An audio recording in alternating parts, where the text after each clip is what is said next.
ونستغفره ونعوذ بالله من شرور أنفسنا ومن سيئات أعمالنا. من يهد الله فلا مضل له ومن يضلله فلا هادي له. ونشهد أن لا إله إلا الله وحده لا شريك له. ونشهد أن سيدنا وحبيبنا ومولانا محمدا عبده ورسوله. মাইকে কথা বলে তো শান্তি পাওয়া যাচ্ছে না। হ্যাঁ, তরকারি লাগা, এখানে একটা লাগা। الذي أرسله بالحق بشيرا ونذيرا وداعيا إلى الله بإذنه وسراجا منيرا. فقد قال الله تعالى في كلامه المجيد وفرقانه الحميد: أعوذ بالله من الشيطان الرجيم. بسم الله الرحمن الرحيم.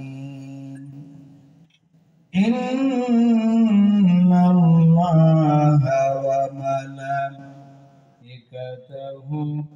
يصلون على النبي يا أيها الذين آمنوا صلوا عليه وسلموا تسليما. اللهم صل على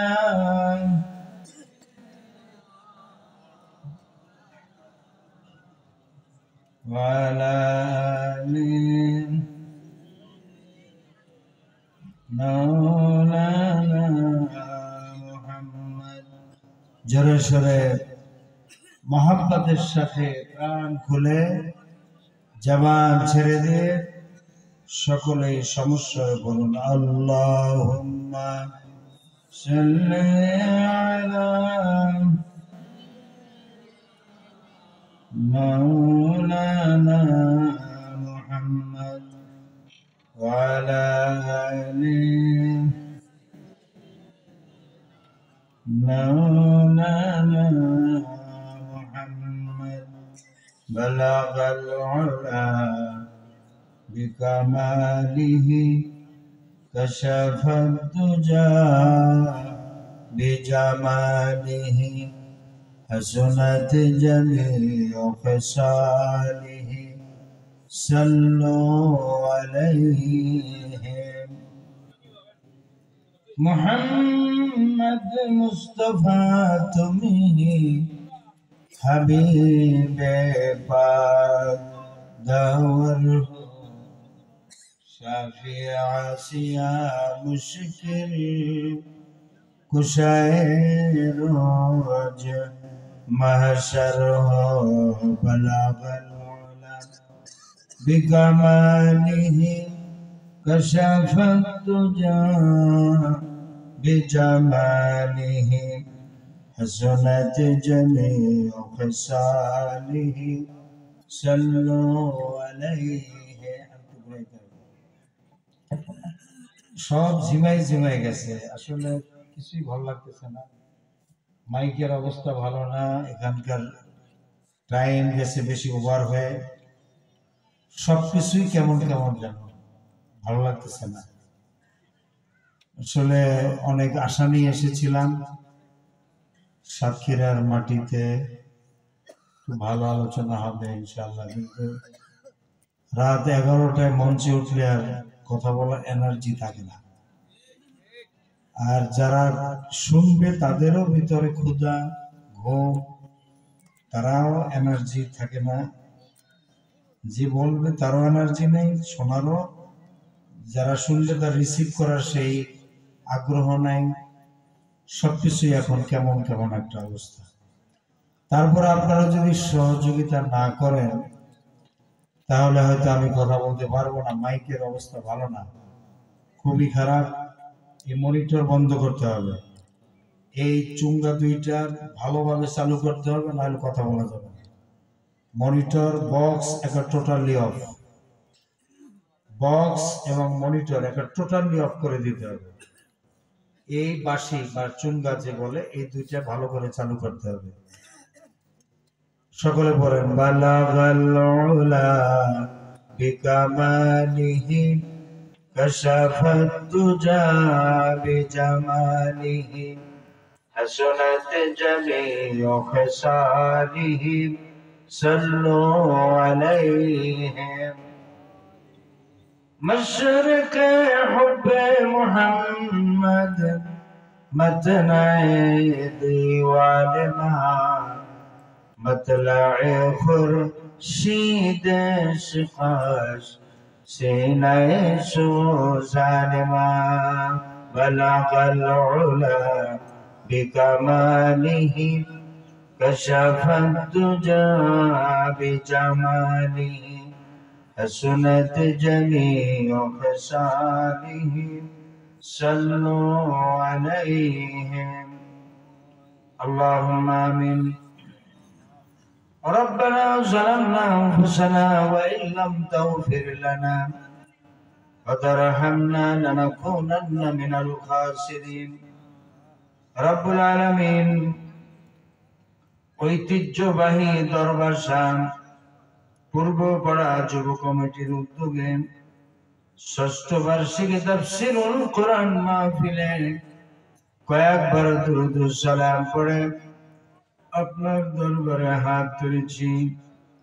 মেহেরবানি করে দুরূদ ও সালাম দুগুণ সোনার মদিনায় নবী পাকের রওজা মুবারকে পৌঁছায় দাও।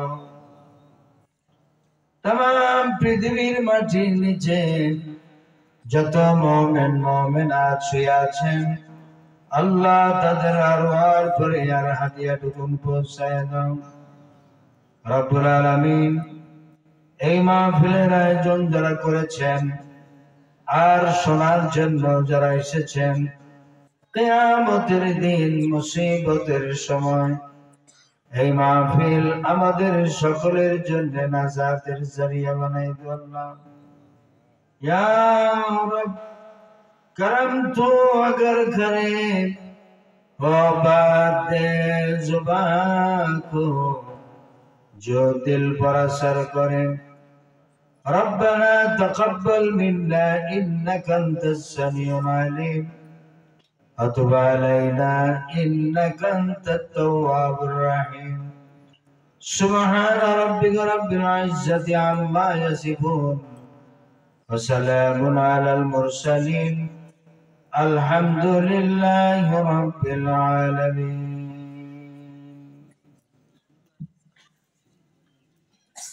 ঐতিহ্যবাহী দরবাসা পূর্বপাড়া যুব কমিটির উদ্যোগে ষষ্ঠ বার্ষিকী তাফসীরুল কোরআন মাহফিলের সম্মানিত সভাপতি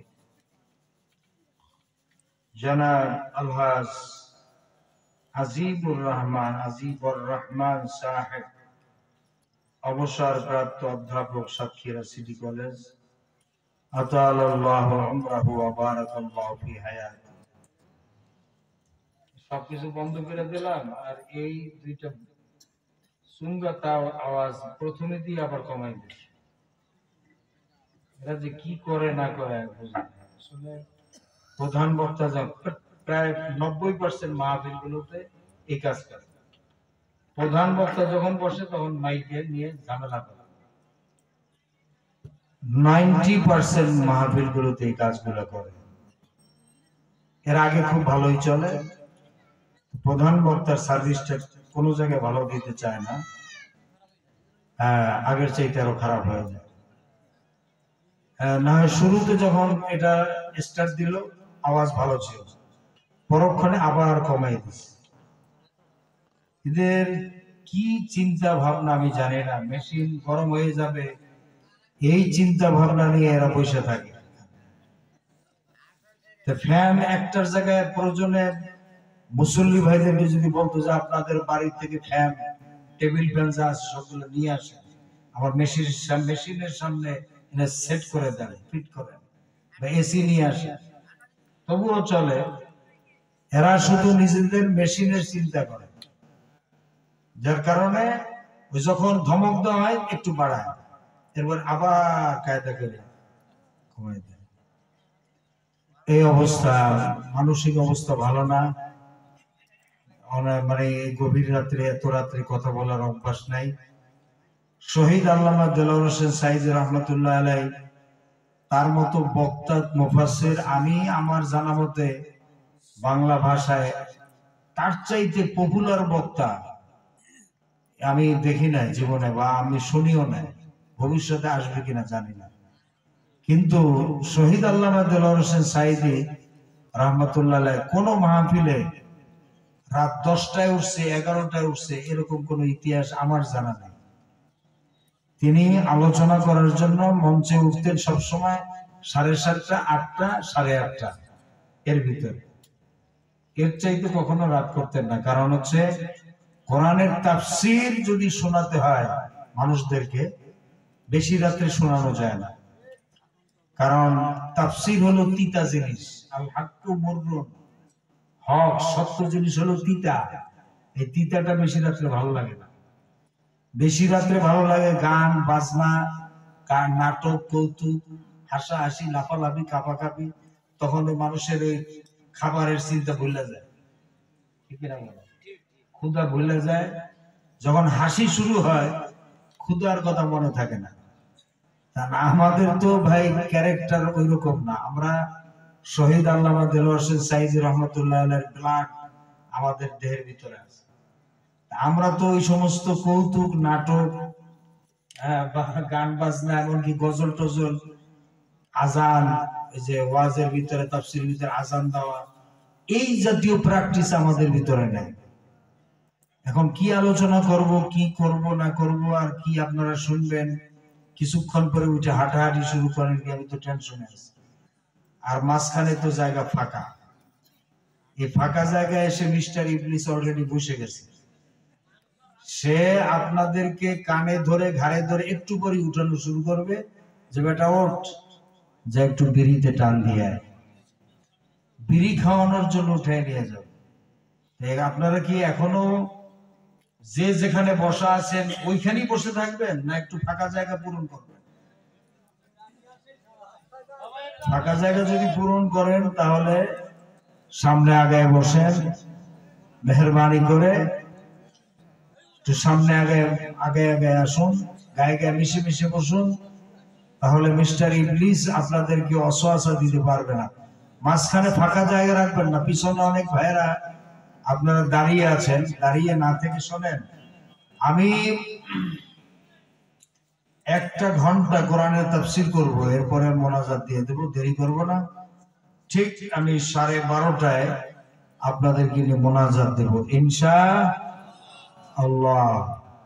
এজন্য আপনারা টাইম আমি বলে দিলাম, এরপরে 1 সেকেন্ডও যাবে না। আপনারা একটু মেহরবানি করে আসেন না, পিছনে অনেক ভাই এখনো দাঁড়িয়ে আছেন।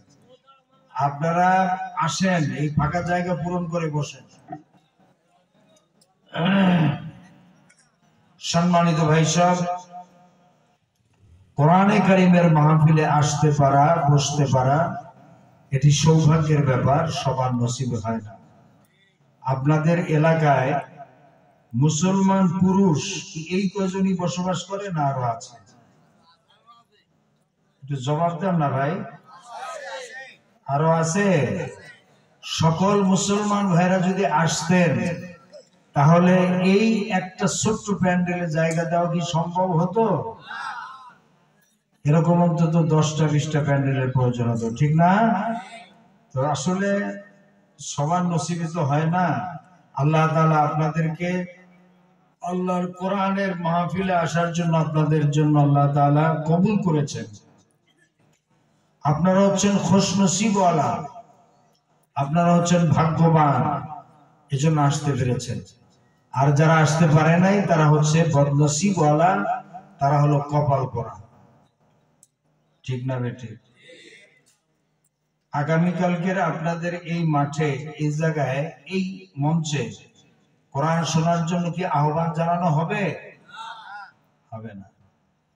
ইভেন আমরা এখানে যারা এসেছি সবাই কি চিরদিন দুনিয়ায় থাকবো না মৃত্যু হবে? আমরা ইন্তেকাল করে কবরে যখন যাব, মৃত্যুর পরে আমাদেরকে কোরআনের মাহফিলে আসার জন্য যদি দাওয়াত দেয়, আমরা কি কবর থেকে উঠে এসে আবার এই কোরআনের দর্শে, কোরআনের মাহফিলে গিয়ে বসতে পারবো? আপনাদের এলাকার কোন কবরস্থান থেকে কোন মরা লাশ এসে কি আজকে মাহফিলে বসতে পেরেছে? পারে নাই। সুতরাং কার জীবনের আজকের শেষ মাহফিল আমি জানি না। আগামী বছর আবার এই তাফসিরুল কোরআন মাহফিল যখন অনুষ্ঠিত হবে, তখন আমরা আবার আসতে পারবো কিনা এর কোনো নিশ্চয়তা, কোনো গ্যারান্টি আপনাদের কাছে আছে? আমার কাছেও নাই। সুতরাং আজকের মাহফিলটি আপনারা নাজাতের ওসিলা হিসেবে সকলে আপনারা শেষ পর্যন্ত এখানে থাকবেন এবং আমার সাথে মোনাজাত করে এখান থেকে বিদায় হবেন। রাজি আছেন? রাজি আছেন ইনশাআল্লাহ? কারা রাজি আছেন দু হাত তুলে আল্লাহকে দেখান তো। তাকবীর দেন তো একজনে।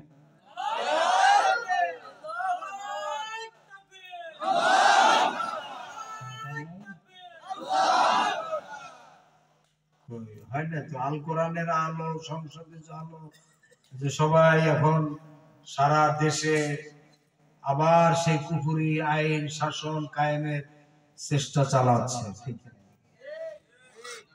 কুফরি আইন প্রতিষ্ঠার এই 53টি বছর বাংলাদেশে কুফরি আইন চলেছে।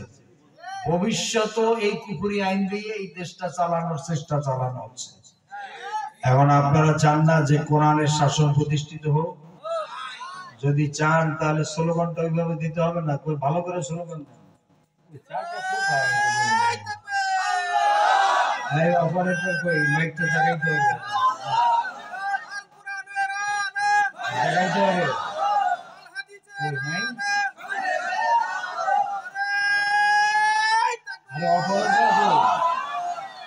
বলেন আলহামদুলিল্লাহ। আল্লাহ তাআলা কবুল করুন, জোরে কান আমিন। সম্মানিত ভাই সাহেব, মানব রচিত কোন মতবাদ, কোন ফর্মুলা বা উদ্যোগ পৃথিবীর মানুষের জন্য শান্তি প্রতিষ্ঠা করতে সক্ষম নয়। মানব রচিত আইনি শাসন বাংলাদেশ সহ তামাম দুনিয়াকে জাহান্নামের দ্বার প্রান্তে এনে দাঁড় করিয়েছে। অবস্থা দৃষ্টে মনে হচ্ছে সারা বিশ্ব যেন আজ বিস্ফোরণ উন্মুখ অশান্তির এক আগ্নেয়গিরি। এই অবস্থা থেকে জাতির বাঁচার একটি মাত্র পথ হচ্ছে ব্যক্তি, পরিবার, সমাজ এবং রাষ্ট্রে ইসলাম প্রতিষ্ঠা করা। বাংলাদেশে আমাদের প্রত্যেকটা মানুষের রান্নাঘর থেকে শুরু করে বঙ্গভবন পর্যন্ত কোরআনের আইন প্রতিষ্ঠিত হোক, ইসলাম কায়েম হোক। এটা কি আপনারা চান? কারা কারা চান? দুহাত তুলে আপনাকে দেখান।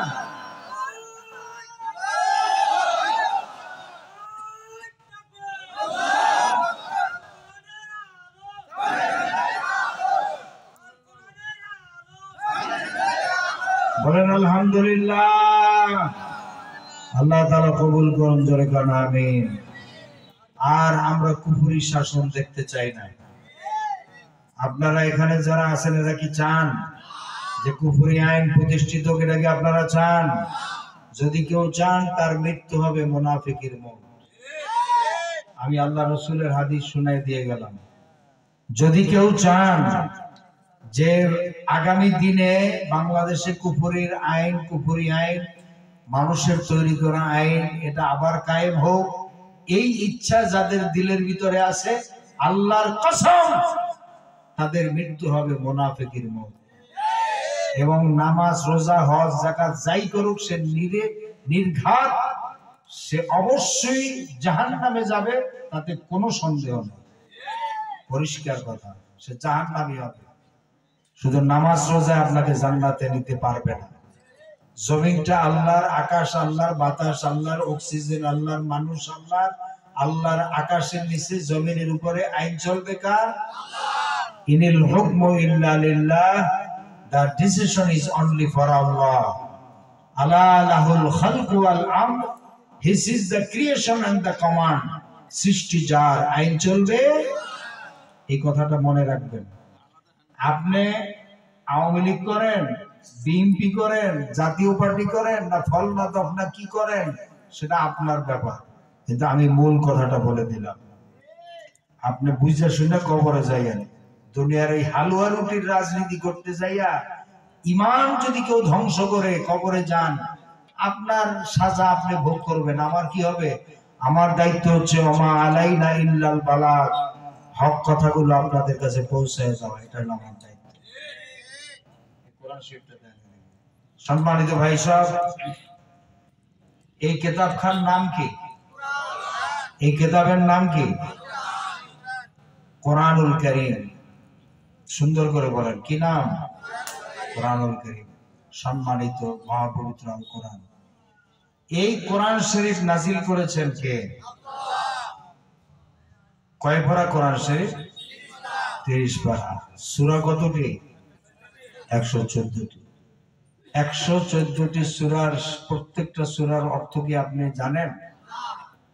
কিয়ামতের দিন কি জবাব দেবেন? কিয়ামত লাগবে না, মৃত্যুর পরে কবরে গিয়ে কি জবাব দেবেন? আলমে বারজাখে গিয়ে কি জবাব দেবেন? এই 30 পারা কোরআন আল্লাহ নাজিল করেছেন আসমান থেকে, সর্বশেষ আসমানি কিতাব। দুনিয়ার লেখাপড়া, বাংলা, অঙ্ক, ইংরেজি, ভূগোল, ইতিহাস, ফিজিক্স, কেমিস্ট্রি সব বুঝলেন, রাজনীতি, ব্যবসা বাণিজ্য, চাকরি নকরি সব বুঝলেন, আল্লাহর কোরআন কিছুই বুঝলেন না।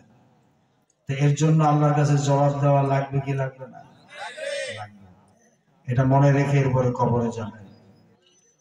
আমার ভাইরা, আল্লাহ রাব্বুল আলামিন বলেন, আর রহমান আল্লামাল কুরআন খালাকাল ইনসান আল্লামাহুল বায়ান।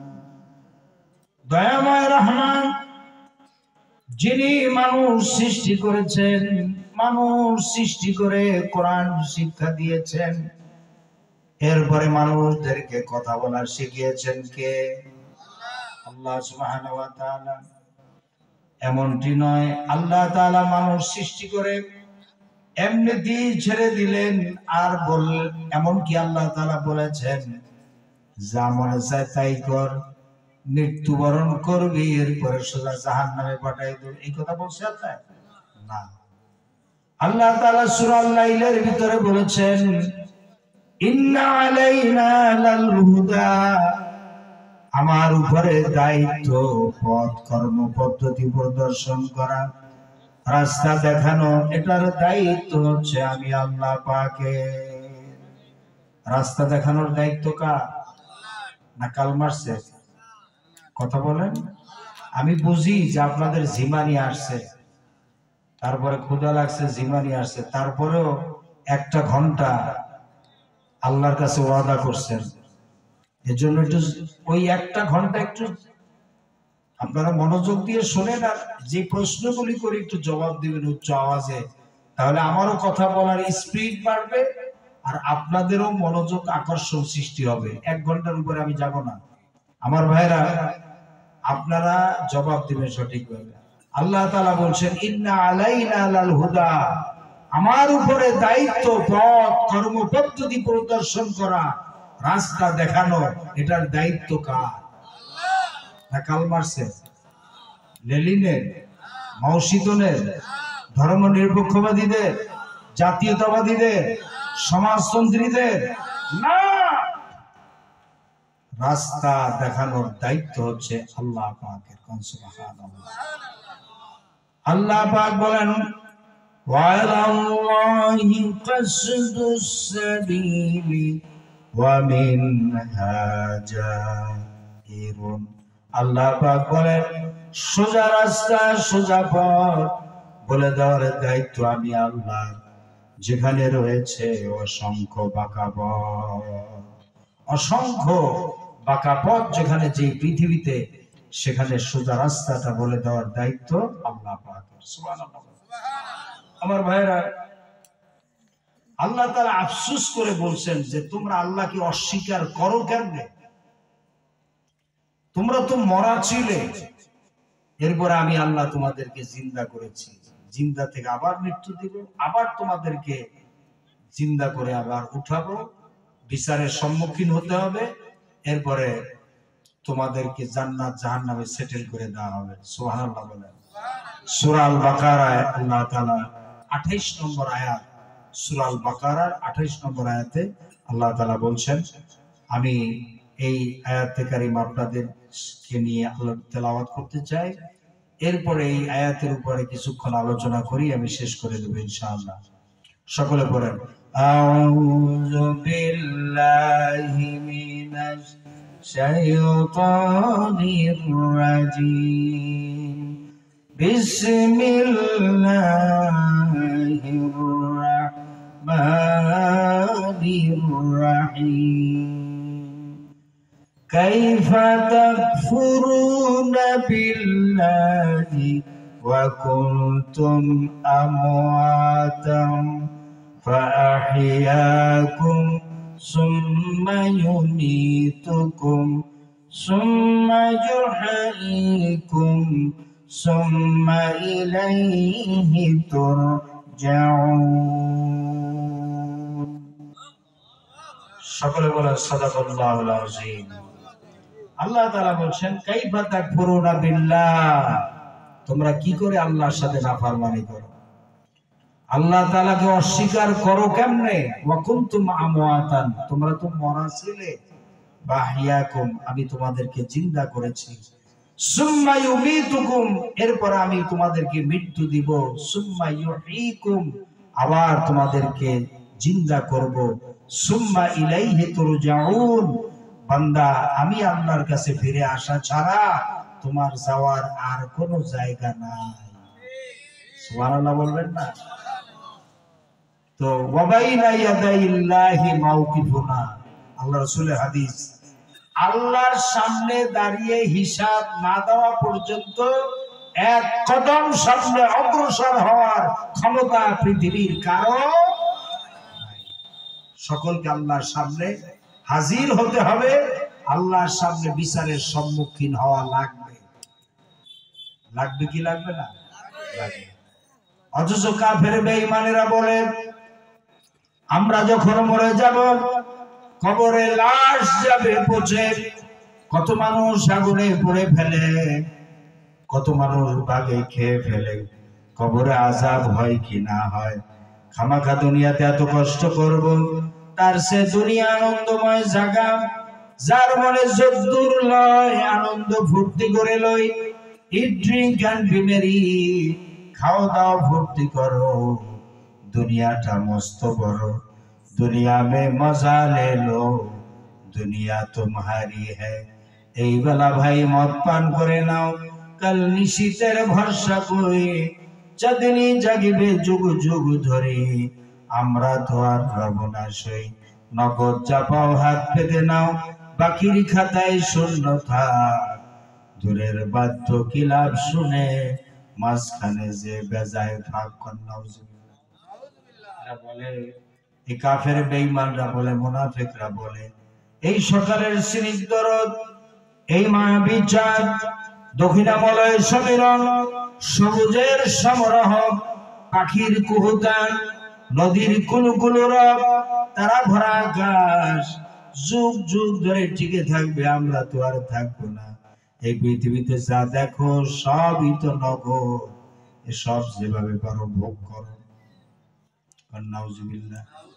কাফের বেঈমানরা বলে, অকালু মা হিয়া ইল্লা হায়াতুনা দুনিয়া নামুতু ওয়া নাহিয়া ওয়া মা ইউহলিকুনা ইল্লা দাহর।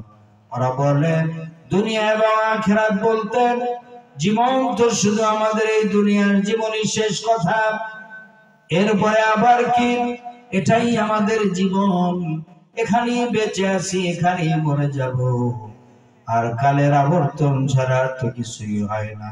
সুতরাং পরকাল আবার একটা কি জিনিস।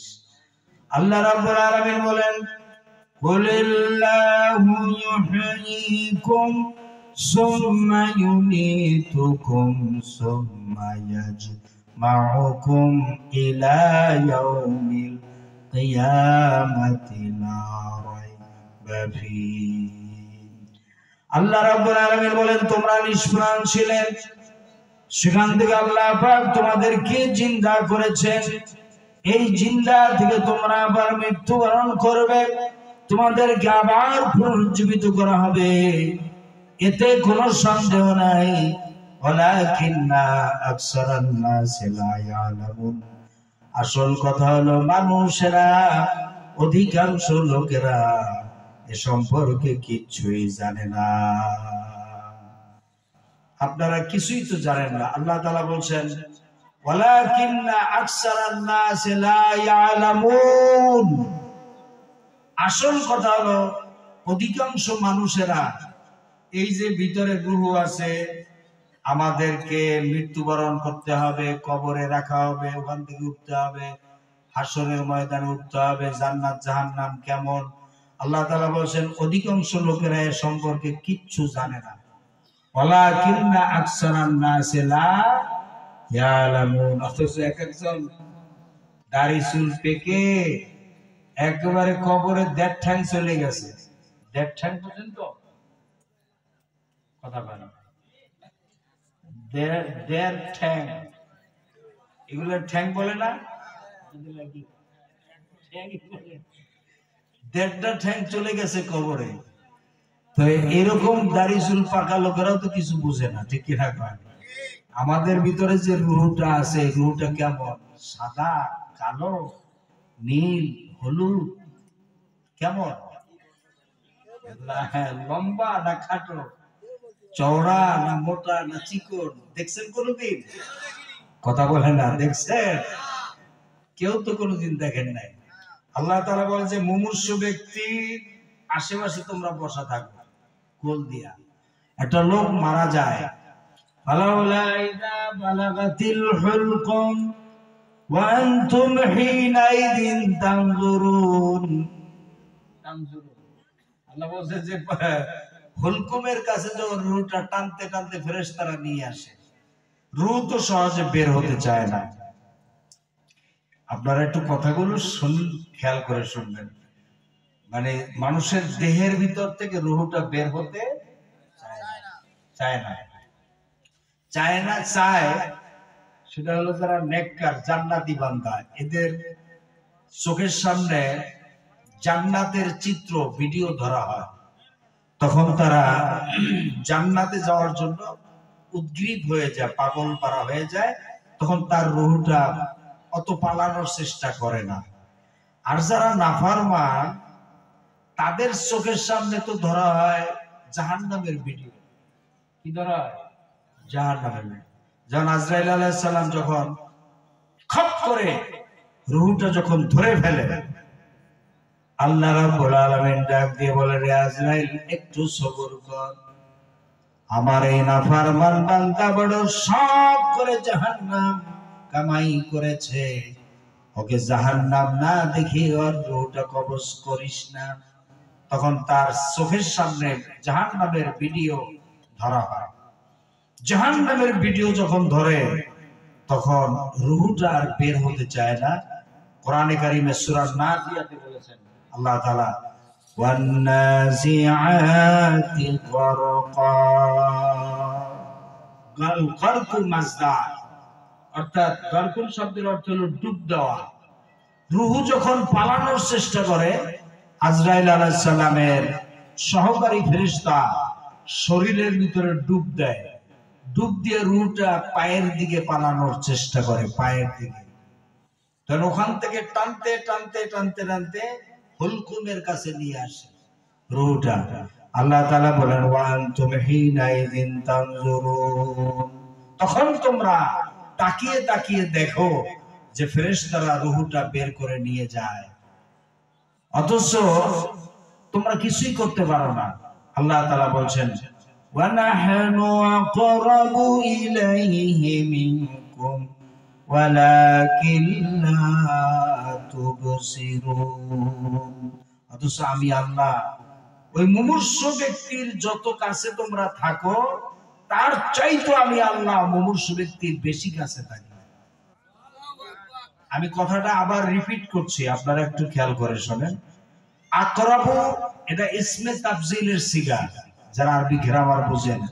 অধিকতর নিকটবর্তী অর্থ হলো অধিকতর নিকটবর্তী, অর্থাৎ মুমূর্ষু ব্যক্তির পাশে তোমরা আত্মীয় স্বজন ছেলে সন্তানরা যত কাছে থাকো আমি আল্লাহ অনাহনু আকরাবু ইলাইহি মিনকুম, তোমাদের মিনকুম মানে তোমাদের থেকে আমি আল্লাহ অধিকতর নিকটবর্তী থাকি ওই মুমূর্ষু ব্যক্তি। ওয়ালাকিন লা তুবসিরুন, কিন্তু তোমরা আমি আল্লাহকে দেখতে পাও না। কথাটা বুঝছেন আপনারা আমার ভাইরা? তাহলে এর দ্বারা কি বুঝলেন যে আমাদের মৃত্যুর সময় সবচেয়ে কাছে কে থাকবে বলেন তো? যারা জবাব দিলেন দুই একজনে, বাকিরা মনে মনে ভাবতেছে যে হরিচরণ থাকবে। হরিচরণ কে থাকবে? তাহলে আল্লাহর নাম উচ্চারণ করতে কারো কোনো ভয় আছে? নমরুদু বেগম তো পালাই গেছে। নমরুদু বেগম আছে? বর্ডারের কাছে আসছে নাকি? তাহলে আপনারা তো ভয় কিসে বলেন? মৃত্যুর সময় আমাদের সবচাইতে নিকটবর্তী কাছে কে থাকবে? বন্ধুত্ব হবে কার সাথে? ভালোবাসা, মহব্বত। যা কিছু করবেন কার জন্য করবেন? কার সন্তুষ্টির জন্য? আজকের থেকে এটা দিলের ভিতরে ভালো করে গেঁথে নেবেন তো, যে দুনিয়ার সব হলো আমার পর, সবকিছু কি পর, দূরের দূরের, সবচেয়ে কাছের হলেন আমার আল্লাহ। এটা কোরআনের আয়াত। সবচেয়ে কাছের কে? আল্লাহ। সুতরাং আল্লাহর সাথে মহব্বত করতে হবে। এই যে দেখেন, এই যে বয়স্ক মানুষ তো পেশাব ধরবে, এটাই স্বাভাবিক, কিন্তু কিছু করার নাই। কিন্তু বয়স্ক মানুষ যারা তারা চলে আসে, আলহামদুলিল্লাহ বলেন, তারা পালিয়ে যায় না। আমার ভাইয়েরা, আমি 1 ঘন্টার উপরে কিন্তু কথা বলবো না, আপনারা বিরক্ত হবেন না। যে টাইম বলেছি ঠিক ওই টাইমে মোনাজাত দিয়ে দেব। আমার ভাইয়েরা, সবচেয়ে বন্ধুত্ব ভালোবাসা করবেন কার সাথে? আল্লাহ সুবহানাহু ওয়া তাআলার সাথে। মৃত্যুর সময় শোনেন, মৃত্যুর সময় আজরাইল আলাইহিস সালাম তিনি 2টা বড় বড় নীল রঙের দিঘির মতো চক্ষু, তাফসীর থেকে শোনাচ্ছেন। নাফরমানের দিকে যখন চোখ রাঙায় তখন নাফরমান বান্দা ভয় চড়ে কাঁপতে থাকে। হযরত আজরাইল আলাইহিস সালাম নাফরমানের দিকে যখন চোখ রাঙিয়ে তাকায়, নাফরমান বান্দা ভয় চড়ে তার কলিজাটা শুকায় যায়। কিতাবের মধ্যে আসছে আত্মে দরিয়া গর্বনু সন্তানা করদাদ জানেমান শরবতে দিদারে ভাইয়া আজলবে মাহবুবে মান। 7টা সমুদ্রের পানিও যদি ওই নাফরমান বান্দাকে পান করিয়ে দেওয়া হয়, তবুও নাফরমানের পানির পিপাসা মিটে না।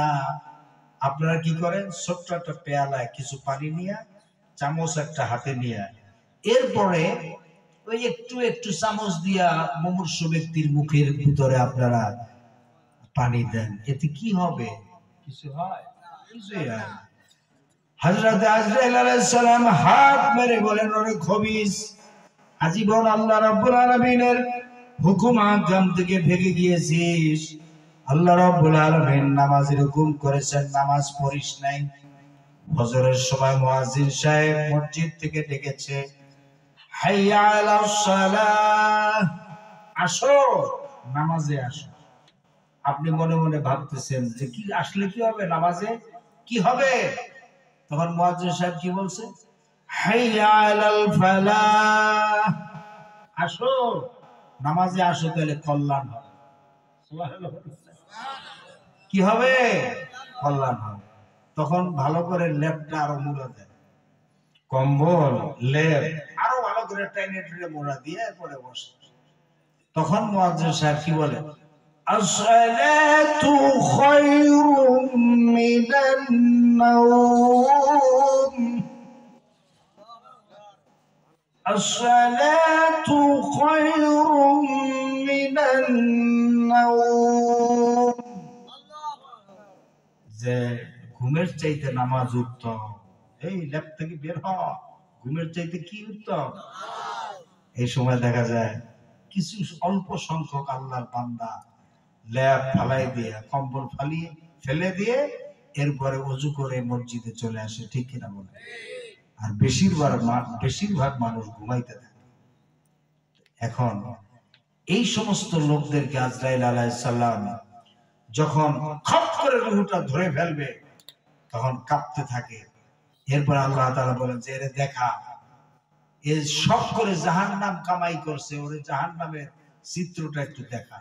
তখন সে দেখতে চায় না, আহ আহ বলে ডানে বামে শুধু মাথাটা ঘুরায়। তখন হযরত আজরাইল আলাইহিস সালাম ওই নাফরমানের রূহটাকে ধরে এমন জোরে টান মারে, টানের জোরে তার কলিজার রগগুলো ছিঁড়ে রূহটা যখন বের করে নিয়ে যায় তখন এত কষ্ট হয়, কষ্টের চোটে জিহ্বায় কামড় মারে, কামড়ের চোটে জিহ্বাটা কেটে রক্ত বের হয়ে যায়। যারা লাশ গোসল করে, লাশ তাদের কাছে জিজ্ঞেস করে দেখবেন, বহু লাশ যারা গোসল করা তাদের হাতে পড়ে যে লাশের মুখের ভিতরে রক্তে ভরা থাকে। গোসল করানোর সময় তুলা দিয়া রক্তগুলো পরিষ্কার করা হয়, রক্ত পরিষ্কার করা হয়। বহু লাশ আছে মৃত্যুর সময় কষ্টের চোটে পায়খানা করে দেয়, আছে না? বহু লাশ, অধিকাংশ লাশ দেখবেন মৃত্যুর সময় প্রায় 90% মুমূর্ষ ব্যক্তি পেশাব করে দেয়। কি করে? পেশাব করে দেয়। এজন্য ওই মুহূর্তটা প্রত্যেকের জীবনে আসবে কি আসবে না? এখন থেকে নামাজ পড়বেন ঠিক মতো? পড়বে না? কে কে হাত জাগান তো দেখি। পড়বেন নামাজ? কথা কয় না। নামাজ পড়বেন ঠিক মতো? কারা কারা পড়বেন? দু হাত তুলে আল্লাহ বলেন, ইয়া আল্লাহ, ইয়া আল্লাহ।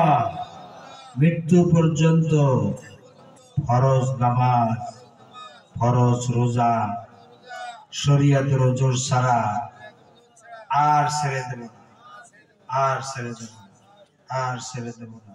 ইয়া আল্লাহ, আমাদের এই ওয়াদা পালন করার তৌফিক আমাদেরকে দান করুন, আমিন। আল্লাহ তাআলা কবুল করুন, সকল বলে না। আল্লাহ তাআলা এই জন্য বলছেন, ওয়ালাকিন্না আকসারান নাস লা ইয়ালামুন। আসল কথা হলো মানুষেরা, অধিকাংশ লোকেরা এই সম্পর্কে কিচ্ছু জানে না। আখিরাত, মৃত্যু, রূহ সম্পর্কে, কবর আযাব সম্পর্কে, জান্নাত জাহান্নাম সম্পর্কে কোনো খবরই রাখে না। আল্লাহ তাআলা বলেন, কাফেররা বলে, ওয়ায়াকুলুল ইনসানু আইযা মা মিতু লাসাউফা উখরাজু হাইয়া। সত্যি আমরা যখন মরে যাব তখন কি আমরা আবার পুনর্জীবিত হব? আমাদেরকে কি আবার জিন্দা করা হবে? আল্লাহ রাব্বুল আলামিন বলেন, হে নবী আপনি বলে দেন, আওয়ালা ইয়াযকুরুল ইনসানু আন্না খালাকনাহু মিন ক্বাবলু ওয়া লাম ইয়াকু শাইআ। আল্লাহ পাক বলেন, হে নবী আপনি বলে দেন, তোমরা যখন নিষ্প্রাণ, তোমরা যখন নিষ্প্রাণ ছিলে তখন আমি আজ আল্লাহ পাক তোমাদেরকে সৃষ্টি করেছেন, সেই আল্লাহ পাক আবার তোমাদেরকে সৃষ্টি করবেন। কোন সুবহানাল্লাহ। কুলিল্লাযী ফাতারাকুম আওয়ালা মাররা, যিনি তোমাদেরকে প্রথম সৃষ্টি করেছেন তিনি আবার তোমাদেরকে সৃষ্টি করবে। তখন কাফের বেঈমানরা, আল্লাহ পাক কি সুন্দর করে বুঝাচ্ছেন, কাফের বেঈমানরা মাথা ঝুলায় ঝুলায় বলে, ও আচ্ছা তো বুঝলাম। ফাসায়ানগিজুনা ইলাইকা রুউসাহুম, রাসূল মানে মাথা, এর বহু বচন হলো রুউস। মাথা ঝুলিয়ে ঝুলিয়ে বলে, ও আচ্ছা তো বুঝলাম, মাথা হুয়া। তবে সেই কিয়ামত কখন অনুষ্ঠিত হবে? আল্লাহ রাব্বুল আলামিন বলেন, হে নবী আপনি বলে দেন, কুল আসা আইয়াকুনা করিবা, বেশি দেরি নাই, হতে পারে খুবই তাড়াতাড়ি, সেই সময় খুবই নিকটবর্তী। কোন সুবহানাল্লাহ। আল্লাহ রাসূল বলেছেন কিয়ামতের আলামত, আলামতের সুগরা, শত শত আলামতের সুগরার কথা বলেছেন কিতাবুল ফিতান, বুখারী শরীফের কিতাবুল ফিতানের ভিতরে। এর দুই একটা বলি, যেমন আল্লাহ রাসূল বলেছেন, ইজা রাআইতুমুন নাস আমাতুস সালাহ, তোমরা যখন দেখবে মানুষেরা ইচ্ছা করে নামাজ নষ্ট করে, তখন বুঝবা কিয়ামত খুবই সন্নিকটে। ওয়াদাউল আমানাতা, যখন তোমরা দেখবে যে আমানতের খেয়ানত করে মানুষ, আমানতের খেয়ানত করে, তখন তোমরা মনে করবে যে কিয়ামত খুবই কাছে।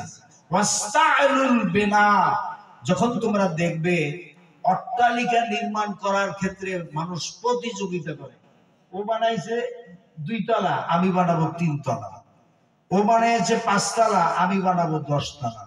ওয়াস্তাইলুল বিনা মানে বিল্ডিং বানানোর ক্ষেত্রে, বেনা মানে ভবন তৈরি করার ক্ষেত্রে মানুষ যখন দেখবা প্রতিযোগিতা করে, তখন মনে করবে যে কিয়ামত খুবই সন্নিকটে। এরপর আল্লাহ রাসূল সাল্লাল্লাহু আলাইহি ওয়াসাল্লাম বলেছেন, যেমন ওয়াকুসরাতি তালাক, যখন দেখবে সমাজে তালাক বেড়ে গেছে, তালাক, ঘরে ঘরে তালাক, পরকিয়া, তখন মনে করবে যে কিয়ামত খুবই সন্নিকটে। ইজা সুদ্দিকাল কাযিব, মিথ্যাবাদীদেরকে যখন তোমরা সত্যবাদী মনে করা শুরু করবে, এই যে মঞ্চে উঠে দেখবেন নেতা নেত্রীরা সমানে বক্তৃতা দেয়, ভাইরা আমার বোনেরা আমার, ভাইরা আমার বোনেরা আমার, এতটুকু বললা এর সামনে যা বলে সব মিথ্যা কথা। কয় না? তো শয়তান এত মিথ্যা কথা শুনতে শয়তানের লজ্জা লাগে। শেষ পর্যন্ত শয়তান কি করে, কয়েকশো কিলোমিটার দূরে যাইয়া, বর্ডার ক্রস করে উপরে যাইয়া কানে আঙ্গুল দিয়ে দাঁড়াই থাকে। আমাদের দেশের নেতা নেত্রীদের চরিত্র হলো এরকম, ঠিক কিনা বলেন? আচ্ছা, নির্বাচন আসলে তো আপনারা বলেন নেতা নেত্রীদের চরিত্র গোলাপ ফুলের মতো পবিত্র, ঠিক কিনা? কথা কয় না, ঘুম আসছে বুঝি তো। আমার ভাইরা, এই সমস্ত হাবিজাবি লোকের পিছনে দৌড়াবেন আপনারা? আল্লাহ তাআলা কোরআনে নিষেধ করেছেন, ওয়ালা তুতিউ আমরাল মুসরিফিন, আল্লাহ তাআলা বলেন যারা সীমা লঙ্ঘনকারী নেতা নেত্রী, তাদের অনুসরণ তোমরা করবে না। সীমা লঙ্ঘনকারী নেতা নেত্রীদের অনুসরণ করতে আল্লাহ তাআলা নিষেধ করেছেন, কারণ আল্লাযীনা ইউফসিদুনা ফিল আরদ ওয়ালা ইউসলিহুন, এই সীমা লঙ্ঘনকারী নেতা নেত্রীদের চরিত্র হলো এরা দেশের ভিতরে, রাষ্ট্রের ভিতরে রাষ্ট্রীয় সন্ত্রাস তৈরি করে। এই যে দেখেন নমরুদি বেগম, নমরুদি বেগম বিগত 15.5 বছর বাংলাদেশে রাষ্ট্রীয় সন্ত্রাস কায়েম করেছিল কিনা বলেন? আপনারা সারা না দিলে তো বুঝি যে ঘুমাচ্ছেন। নমরুদি বেগম কি 15.5 বছরে রাষ্ট্রীয়ভাবে রাষ্ট্রীয় সন্ত্রাস তৈরি করে নাই?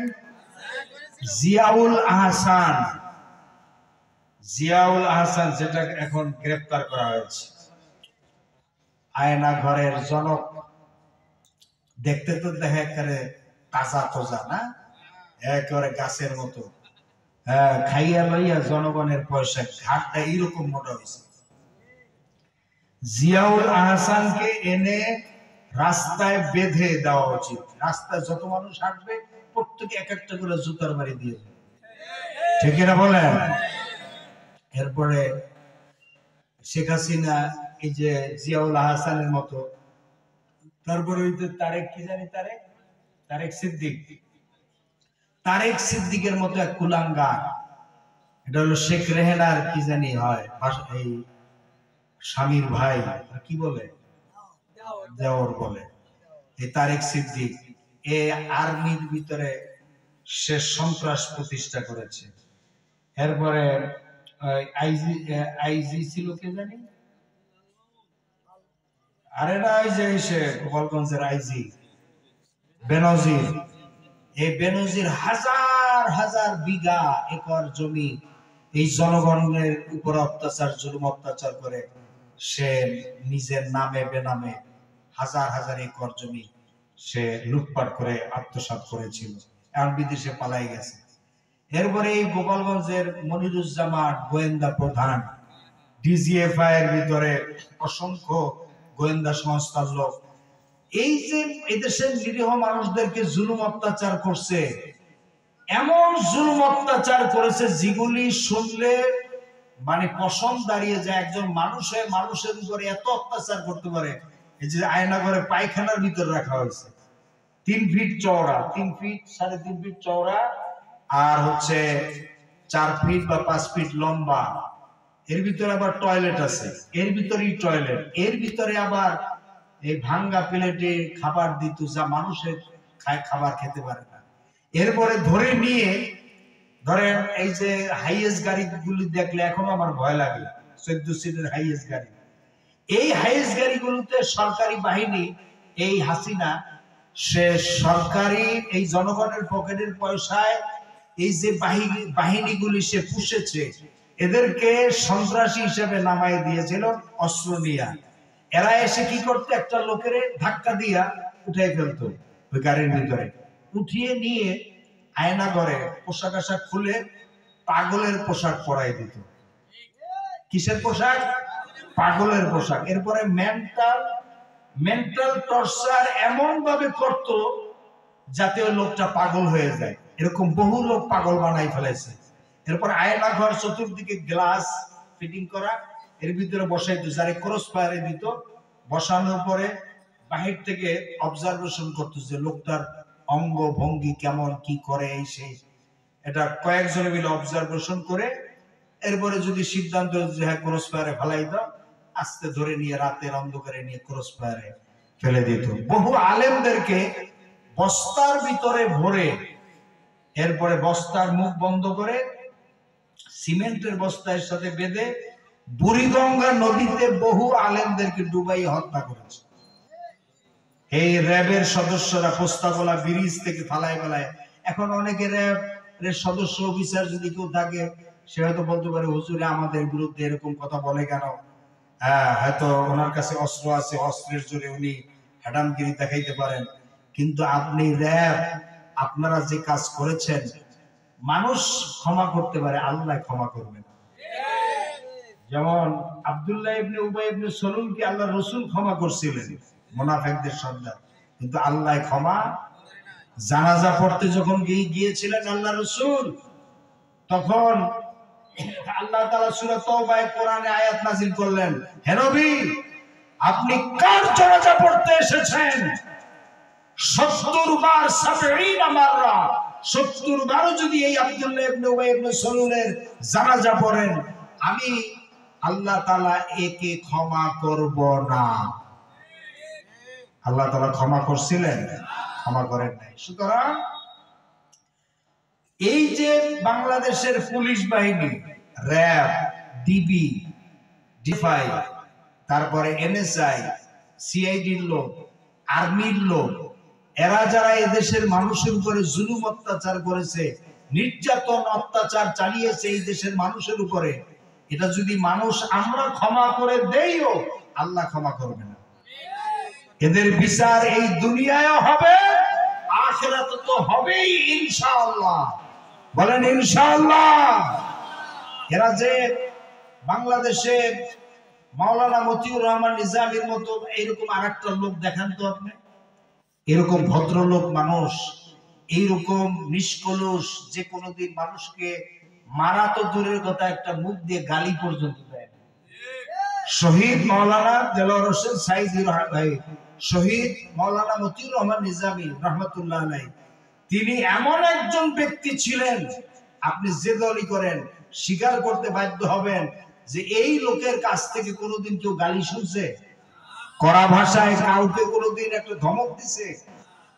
এত ভালো মানুষ, এত প্লয়েড, এত শান্ত এবং এত আল্লাহ প্রেমিক একজন মানুষ, সেই মানুষটাকে ছলে বলে কৌশলে ফাঁসির মঞ্চে উঠিয়ে জুডিশিয়াল কিলিং এর মাধ্যমে যে হত্যা করলো যারা, ওদেরকে আল্লাহ ক্ষমা করবে?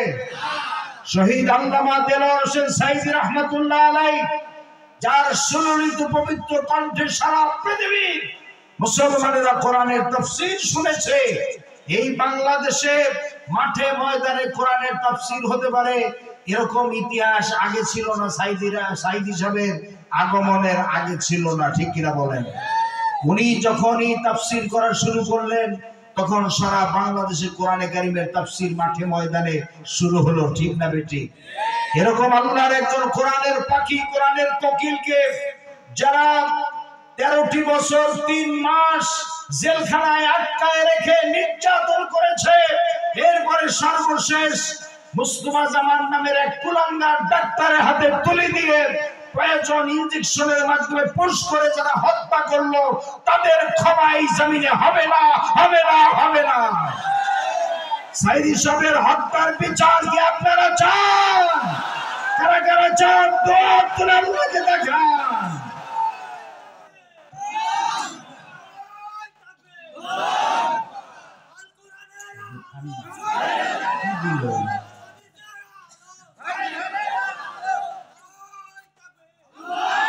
বলেন আলহামদুলিল্লাহ, আরো জোরে বলুন আলহামদুলিল্লাহ। আমার ভাইয়েরা, আল্লাহ রাব্বুল আলামিন তার বান্দাদেরকে যুক্তি দিয়ে বোঝাচ্ছেন, কোরআনে কারীম মানতে মানুষ অস্বীকার করলে আল্লাহ পাক ডান্ডার ব্যবস্থা করেন নাই। নবীজিকে বলেছেন, ইন্নামা আনতা মুযাক্কির লাস্তা আলাইহিম বিমুসাইতির। হে নবী, আপনি একজন উপদেশক, উপদেশ দিয়া যান, আপনাকে দারোগা বানিয়ে পাঠাই নাই লাঠি চার্জ করার জন্য। মানুষদেরকে বুঝান, যুক্তি দিয়া বুঝান। আল্লাহ পাক নিজেই যুক্তি দিচ্ছেন, আনতুম আশাদ্দু খালকান আমিস সামাউ বানাহা। হে কাফেররা, তোমরা যারা পরকালকে অস্বীকার করো, তোমাদেরকে উঠাইতে পারবো না যারা বলছো, তোমাদেরকে সৃষ্টি করা কঠিন না ওই বিশাল আকাশটাকে সৃষ্টি করা কঠিন? ওই বিশাল আকাশটাই তো আমি আল্লাহ সৃষ্টি করেছি, সুবহানাল্লাহ। অত বড় বিশাল আকাশটাকে যিনি বানাতে পারলেন, সেই আল্লাহ বুঝি তোমাকে বানাতে পারবেন না? আল্লাহ পাক বলছেন, আল্লাহ পাক বলছেন, দেখো এই মৃত্যু জমিনকে কেমনে জিন্দা করি। আল্লাহ পাক বলেন, আল্লাহুল্লাযী, এই দেখেন ভাই, আপনি এতিম করে কোথায় যাচ্ছেন আমাদের? হ্যাঁ, 1 নম্বরে ধরছে। আরে টাইম তো প্রায় হয়ে আসছে, কেউ হাঁটাহাঁটি করবেন না। এই ভাইকে দেখে কেউ উঠবেন নাকি? আল্লাহ পাক বলেন, দেখো এই মৃত্যু জমিনকে কেমনে জিন্দা করি। আল্লাহুল্লাযী আরসালার রিয়াহা ফাতুসিরু সাহাবা ফাসুকনাহু ইলা। এই বসো, এই তোমার সার্সি বলে তোমার সারা বসো, বসো, পেশাব করলে ওখানে করো। খালি ওঠা বসা শুরু করছে, বসিস তো একটু পরে মোনাজাত দিয়ে দেব। আল্লাহ রাব্বুল আলামিন বলেন, আল্লাহুল্লাযী আরসালার রিয়াহা ফাতুসিরু সাহাবা ফাসুকনাহু ইলা বালাদিন মাইতিন ফাআহইয়ানা বিহিল الأرض بعد موتها كذلك النشور। আমি আল্লাহ রাব্বুল আলামিন ওই সমুদ্রের নোনা পানিগুলোকে বাষ্পীয় আকারে উত্থিত করে মেঘমালায় পরিণত করি, আর এরপরে বাতাসকে হুকুম করে মেঘটাকে টেনে নিয়ে যাও অমুক জায়গায়। মেঘ চলে এলো। আল্লাহ রাব্বুল আলামিন বলেন, মেঘ এবার বিন্দু বিন্দু করে বৃষ্টি বর্ষণ করে দে। আমার হুকুমে পানিগুলি বৃষ্টি হয়ে বিন্দু বিন্দু হয়ে জমিনে পতিত হয়। আল্লাহ পাক বলেন, এভাবে করে বৃষ্টির পানি দিয়া মরা জমিনকে জিন্দা করে দিয়া নববধূ গর্ভধারণের যেমন প্রস্তুতি নেয়, বৃষ্টির পানি পাইয়া মরা জমিন ফসল ধারণের তেমনি প্রস্তুতি নিয়ে নেয়। সুবহানাল্লাহ বিহামদি। এইটা যেভাবে আমি করি, কাযালিকান নুশুর, এইভাবে করে কিয়ামতের দিন আমি তোমাদেরকে জিন্দা করতে পারবো। কেমনে অস্বীকার করো? আল্লাহ তাআলা বলেন, কাইফা তাকফুরুনা বিল্লাহ, কি করে আমি আল্লাহকে অস্বীকার করব? যারা আল্লাহকে অস্বীকার করে তারাই কেবলমাত্র কোরআন থেকে দূরে থাকে, ঠিক কিনা বলেন? আর যারা আল্লাহর উপরে যাদের বিশ্বাস আছে, ঈমান আছে, তারা আল্লাহর কোরআনের আইন এই জমিনে প্রতিষ্ঠিত হোক, এটাই তারা চায়। এটা যদি আপনারা না চান, সূরা আল ফুরকানের 30 নম্বর আয়াত খুলে দেখেন। আল্লাহর নবী কিয়ামতের দিন আমাদের বিরুদ্ধে মামলা দায়ের করবে। যারা আমরা কোরআনের আইন যারা প্রতিষ্ঠা করতে চাই না, আমাদের বিরুদ্ধে আল্লাহর নবী কি করবেন? জোরে বলেন, কি করবেন? মামলা দায়ের করবেন। এটি আমার কথা নয়, আল্লাহর নবী, আল্লাহ রাব্বুল আলামিন বলেন, ওয়াকালার রাসূলু ইয়া রাব্বি ইন্না কওমি ইত্তাখাযু হাযাল কুরআনা মাহজুরা। আমার ভাইরা, আল্লাহ রাব্বুল আলামিন বলেন, কিয়ামতের দিন আল্লাহ রাব্বুল আলামিনের আদালতে আল্লাহর নবী এই কথা বলে মামলা দায়ের করবেন, আয় আল্লাহ তাআলা, আমার উম্মতের ভিতরে এই লোকগুলি এরা কোরআনের আইন জমিনে প্রতিষ্ঠা করতে চায় না, মানুষের তৈরি করা আইন দিয়া ব্যক্তি সমাজ রাষ্ট্র পরিচালনা করেছে। আয় আল্লাহ তাআলা, আমার এই উম্মতের ভিতরে এই লোকগুলির বিরুদ্ধে আপনার আদালতে আমি মামলা দায়ের করলাম। আল্লাহর নবী যদি কারো বিরুদ্ধে মামলা দায়ের করেন, আপনারা বলুন, ওই ব্যক্তি কোনদিন কারো পক্ষে কি সম্ভব হবে আল্লাহ রাসূলের সাথে ওই মামলায় মোকাবেলা করে জান্নাতে যাওয়া? কি সম্ভব হবে? জোরে কোন সম্ভব হবে? যদি সম্ভব না হয়, তাহলে আপনাদের পরিষ্কারভাবে জবান খুলে জবাব দিতে হবে। এই আমাদের প্রিয় জন্মভূমি বাংলাদেশে 53টি বছর আমরা দেখেছি মানুষের তৈরি করা আইন দিয়ে দেশ চলেছে, ঠিক কিনা বলেন? ভবিষ্যতে মানুষের তৈরি করা আইন দিয়ে দেশ চলুক, এটা কি আপনারা চান? আর কি চান? বাংলাদেশের বিচার বিভাগ মানুষের তৈরি করা, ইংরেজদের বানানো তৈরি করা আইন দিয়ে চলুক, এটা কি আপনারা চান? আল্লাহর কোরআনের যে আইন আছে, সেই আইন দিয়ে আমাদের দেশের জজ court, high court, supreme court, secretariat, parliament সবকিছু আল্লাহর কোরআনের আইন দিয়ে পরিচালিত হোক, এটা আপনারা কারা কারা চান? তো আল্লাহকে দেখান।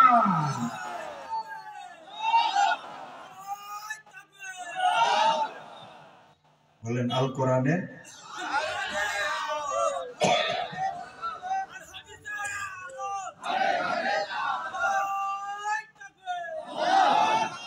বলেন আলহামদুলিল্লাহ, আলহামদুলিল্লাহ, বলেন আলহামদুলিল্লাহ।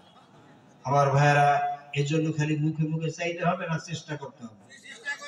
জোরে কোন, চেষ্টার সময় সামনে আসতেছে কি আসতেছে না? জোরে বলেন, আসতেছে কি আসতেছে না? এখন বর্তমানের কথা আমি বলি, আপনারা মনোযোগ দিয়ে শোনেন। সেটা হচ্ছে এই, বর্তমান আমরা তো এখন যারা ওয়াজ নসিহত করি, আমরা তো বাংলাদেশের প্রত্যেকটা ডিস্ট্রিক্টই প্রতিদিন আমাদের প্রোগ্রাম থাকে, ঠিক কিনা? গতকালকের যেমন আমার প্রোগ্রাম ছিল বাগেরহাটের চিতলমারীতে, আজকের আপনাদের সাতক্ষীরায়, আগামীকাল আমার প্রোগ্রাম হলো নাটোর জেলায়। কোন জেলায়? নাটোর জেলায়। এখন এভাবে আমাদের প্রতিদিন, আমি 3 দিনের প্রোগ্রামের কথা বললাম, গতদিন, আজকের এবং আগামীকাল।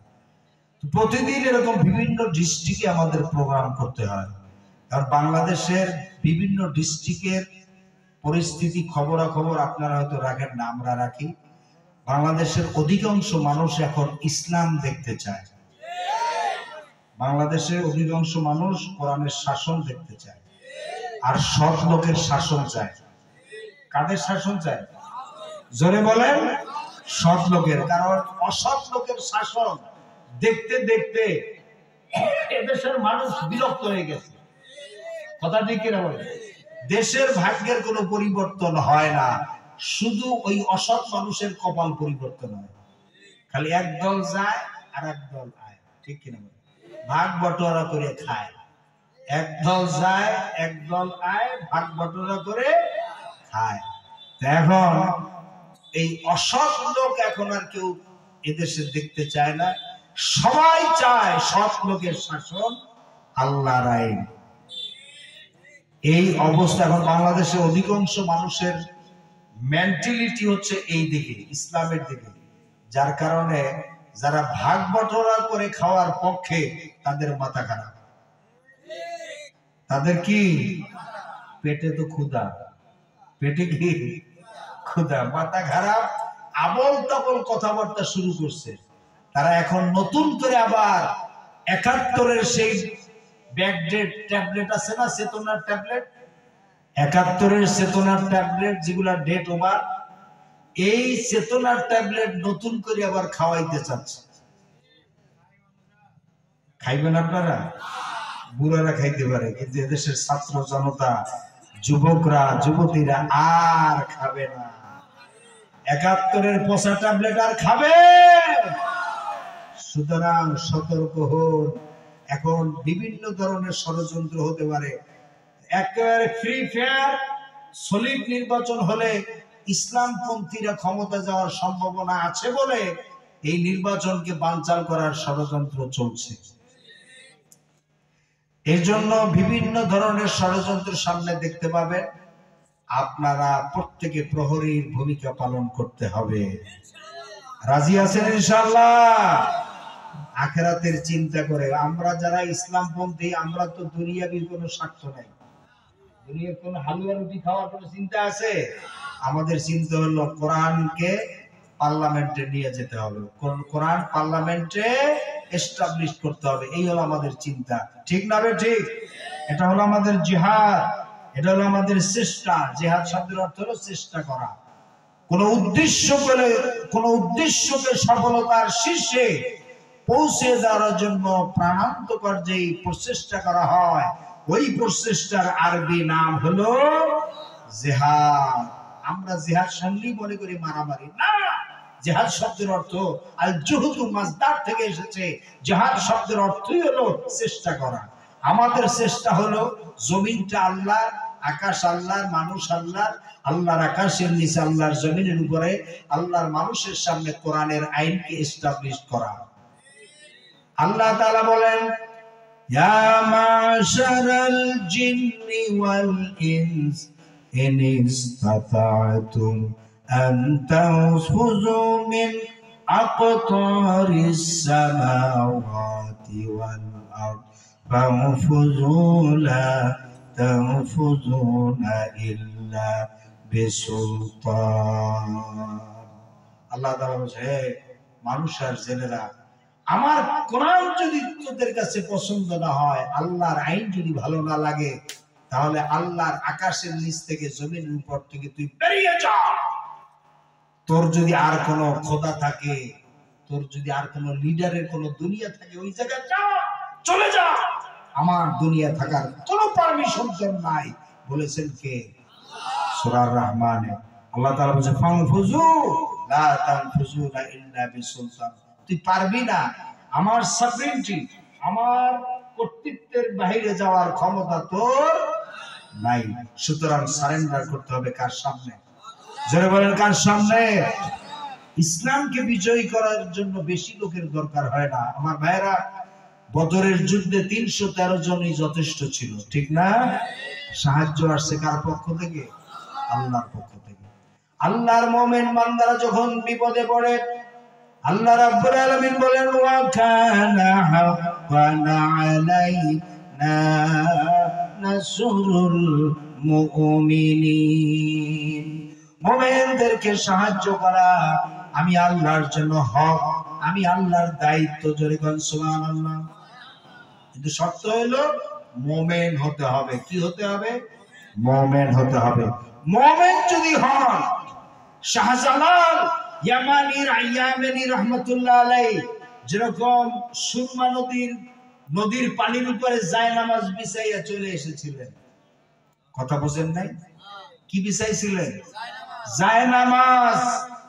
শুধু একা না, শাহজালাল ইয়ামানি রহমাতুল্লাহ আলাইহির জায়নামাজে উঠেছিল তার সাথী 360 জন। তারাও আল্লাহর ওলি ছিলেন। সুবহানাল্লাহ বলেন।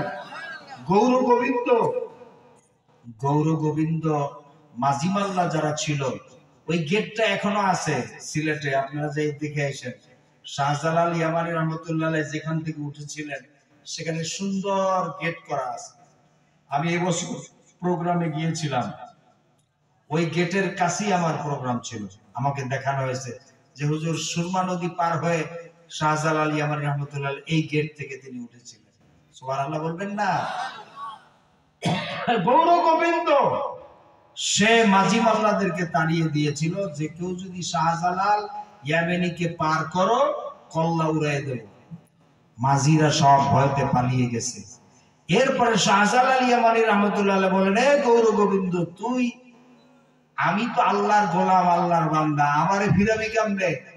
এই কথা বলে তিনি জায়নামাজ বিছালেন পানির উপর, বিছিয়ে তিনি জায়নামাজের উপরে উঠে দাঁড়ালেন।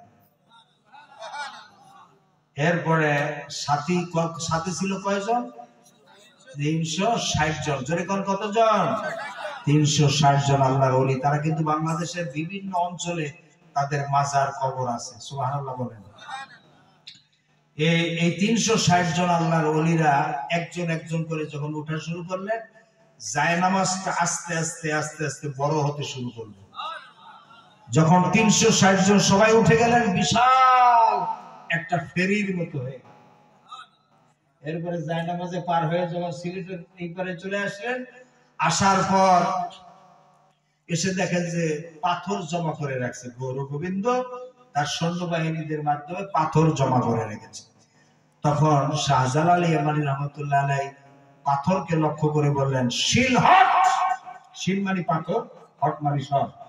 আমি সিলেটবাসীদেরকে বলি যে আপনারা যে সিলেট লেখেন, আপনাদের এলাকার নাম সিলেট, এই নামটা পেয়েছেন কোথায়? আল্লাহর ওলির জবান থেকে বেরিয়েছিল শিলহাট, শিলহাট থেকে সিলেট। শিলহাট মানে পাথর সর, পাথর সর। হযরত শাহজালাল ইয়ামানি রাহমাতুল্লাহ আলাইহি যখন বললেন শিলহাট, সাথে সাথে ওই পাথরগুলি বাতাসের সাথে উড়ে উড়ে পালিয়ে গেল। সুবহানাল্লাহ। সেই শিলহাট থেকে সিলেট। এরপরে তিনি চলে আসলেন গৌর গোবিন্দের রাজপ্রাসাদের সামনে, এসে বসলেন। এসে বললেন সাথীদেরকে, 360 জন, বললেন তোমরা আজান দাও। কি দাও? আজান দাও। সকলে আজান দেওয়া শুরু করলেন। আল্লাহু আকবার, আল্লাহু আকবার। আজান দেওয়া শুরু। ওদিকে গৌর গোবিন্দের রাজপ্রাসাদের ভিতরে কম্পন শুরু হয়ে গেল, কাঁপা শুরু হয়ে গেল। এ তো বেশি দিন আগের কথা না। হ্যাঁ, কাঁপতে শুরু করলো। কাঁপতে কাঁপতে ওই যে গৌর গোবিন্দের রাজপ্রাসাদের ভিতরে যে মূর্তিগুলি ছিল, সেই মূর্তিগুলো ভেঙ্গে ভেঙ্গে পড়া শুরু করলো। আজানের অ্যাকশন কি, ক্ষমতা কি! সুবহানাল্লাহ বলবেন না? আল্লাহু আকবারের আওয়াজ কাফের বেঈমানদের জন্য এক ভয়ানক আওয়াজ। কাফের মুনাফিক বেঈমান যারা, তাদের জন্য আল্লাহু আকবার আওয়াজটা হলো বুলেটের চাইতে মারাত্মক। এদের দিলের ভিতরে কম্পন সৃষ্টি হয়, ঠিক না বেঠিক? আল্লাহু আকবার মানে কি? আল্লাহ মহান, আল্লাহর চাইতে বড় আর কেউ আছে? তো আল্লাহর চাইতে বড় যেমন নাই, এই আওয়াজের, এই আল্লাহু আকবারের ক্ষমতাও ওই রকম, এমন ক্ষমতা যার সাথে তুলনা করার আর কোনো ক্ষমতা নাই। সুবহানাল্লাহ। এত বিশাল ক্ষমতা এই আল্লাহু আকবার আওয়াজের। সুবহানাল্লাহ বলবেন না? সেই আল্লাহ, আমাদের কাছে স্টেন গান নাই, টমি গান নাই, রাইফেল নাই, বন্দুক নাই, অ্যাটম বম নাই, কিন্তু বাংলাদেশের মুসলমানদের কাছে তো অন্তত আল্লাহু আকবার এই অস্ত্রটা আছে। এই কয়েকদিন আগে শিবগঞ্জ, রাজশাহী চাপায় শিবগঞ্জে ওই যে মোশরেক হিন্দুরা আসছিল কাঁটাতারের বেড়া দিতে, কি বলে বিএসএফ, বলে বিএসএফ আসছিল। সেখানে আমাদের দেশের বিজেপি এবং ওই এলাকায় মুসলমান যারা, তারা সকলে সংঘবদ্ধভাবে প্রতিরোধ করলেন। ওরা ভয়তে পালাই গেছে, আর কাঁটাতারের বেড়া দিতে পারে নাই। আমার ভাইরা, সেই আল্লাহু আকবারের সাথে আপনারা আছেন তো, থাকবেন তো ইনশাআল্লাহ। আল্লাহু আকবার যেখানে আছে আপনারা সেখানে আছেন না নাই? আমাদের জন্মের সাথে সাথে ডান কানে আজান, বাম কানে কি ইকামত। এই আজানের প্রথম শব্দ কি? আল্লাহু আকবার। এটা শুনে দুনিয়া আসলেন। এরপরে মৃত্যুর পরে লাশ সামনে রেখে যেই সালাত পড়া হয়, ওই সালাতের নাম কি? জানাজার নামাজ। এই জানাজার নামাজের ভিতরে এই আল্লাহু আকবার এই স্লোগান কয়বার? আল্লাহু আকবার, আল্লাহু আকবার, আল্লাহু আকবার, আল্লাহু আকবার। চারবার এই স্লোগান দিয়ে সালামের মাধ্যমে লাশকে বিদায় করা হয়। কি বুঝলেন? জন্মের সাথে সাথে শুনলেন কানে কানে, মৃত্যুর পরও এই স্লোগান শুনি আপনাকে আমাকে কবরে যাওয়া লাগে। এখন আপনি যে দলই করেন, আওয়ামী লীগ, বিএনপি, জাতীয় পার্টি, বলনান তো আপনার সবাইকে বলি, যে দলই আপনি করেন, আল্লাহু আকবার স্লোগানের সাথে মুসলমান যদি হন, আপনার থাকার দরকার আছে না নাই? এই স্লোগানের ভিতরে যদি কেউ মৌলবাদ, সাম্প্রদায়িক, রাজাকারের স্লোগান খোঁজে, ওর কপাল পূর্বে না আস্থা থাকবে, পুরো সারখার হয়ে যাবে। ঠিক কিনা বলেন? এই আল্লাহু আকবার স্লোগানের সাথে আপনারা কারা কারা আছেন? দুই হাত তুলে আপনাকে দেখেন। ওই স্লোগান কই?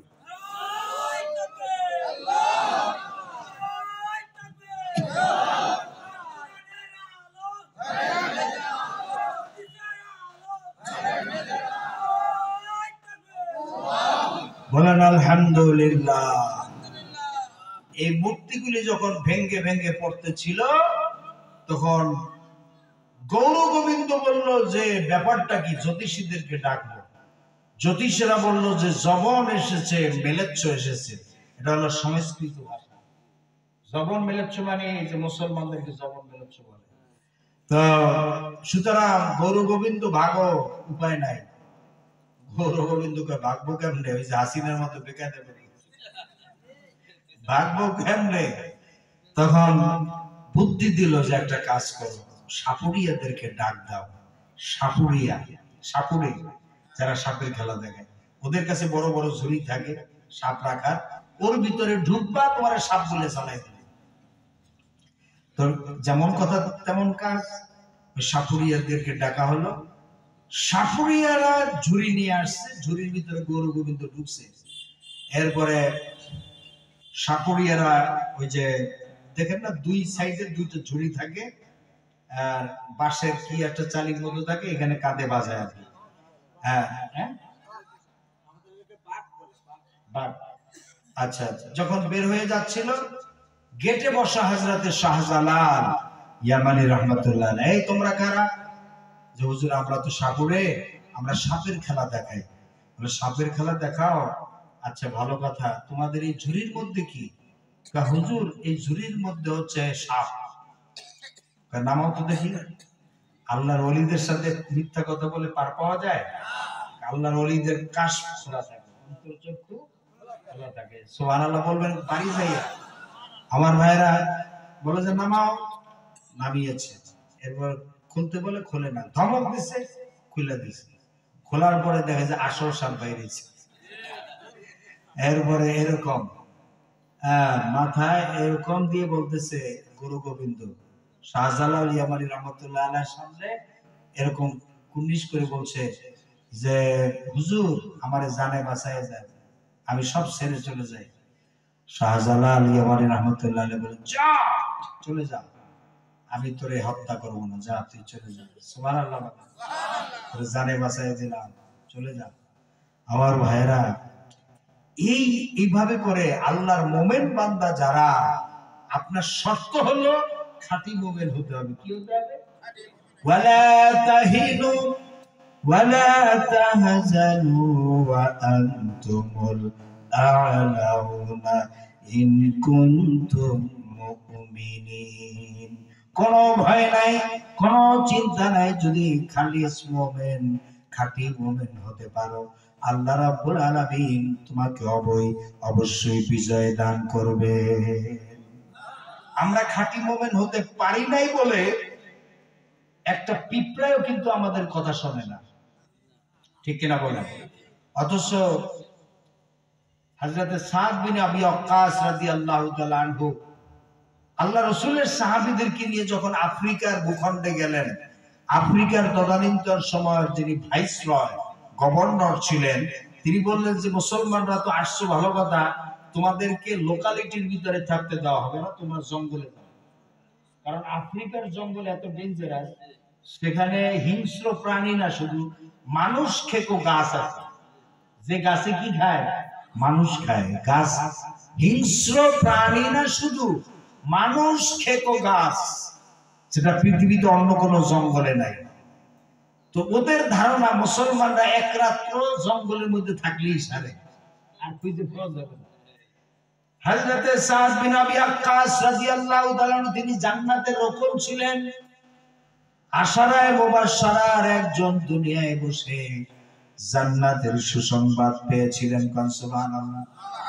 হযরত সাদ বিন আবি ওয়াক্কাস রাদিয়াল্লাহু তাআলা তিনি সাহাবীদেরকে ৬০,০০০ সাহাবী, একজন দুইজন নয়, ৬০,০০০ সাহাবীদেরকে নিয়ে তিনি জঙ্গলের মধ্যে চলে গেলেন।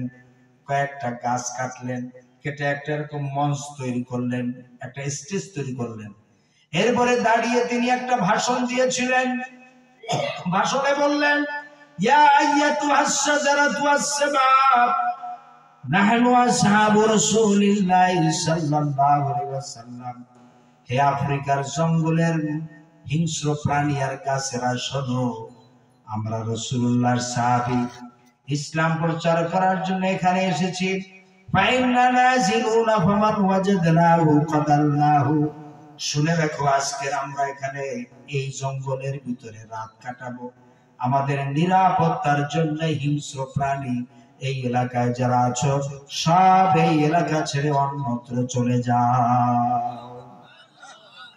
আফ্রিকার লোকেরা যখন এই বক্তৃতা শুনতেছিল, দূর থেকে তারা টিপ্পনি কাটতেছিল, টিটকারি করতেছিল, মানুষের কথায় কি হিংস্র প্রাণীরা কি সরে যাবে নাকি? কিন্তু ইতিহাস সাক্ষী, হযরত সাদের এই ঘোষণার পরে দেখা গেল বাঘের লাইনে বাঘ, সাপের লাইনে সাপ, সিংহের লাইনে সিংহ। ওই এলাকার সমস্ত হিংস্র প্রাণীগুলি, সব জাতের আন্ডা বাচ্চাগুলি সব মুখের নিয়ে কামড়াইয়া মুখে নিয়ে আরবিদের মতো ফলিন হয়ে লাইন করে তারা ওই এলাকা ছেড়ে অন্যত্র চলে গেল। এজন্য আল্লাহ তাআলা বলেন, ওয়া কানা হাক্কান আলাইনা নাসরুল মুমিনিন। মুমিনদেরকে সাহায্য করা আমি আল্লাহর জন্য হক, আমি আল্লাহর দায়িত্ব। জোরে বলেন সুবহানাল্লাহ। সুতরাং মুমিনরা কখনো বাতিলের সামনে মাথা নত করবে না। আপনারা, আমি দেখতে পাচ্ছি বাংলাদেশের ভাগ্য আকাশের পূর্ব দিগন্তে এক নতুন সূর্য উদিত হওয়ার সম্ভাবনা দেখা দিয়েছে। সেই সূর্য হলো কোরআনের সূর্য, সেই সূর্য হলো ইসলামের সূর্য।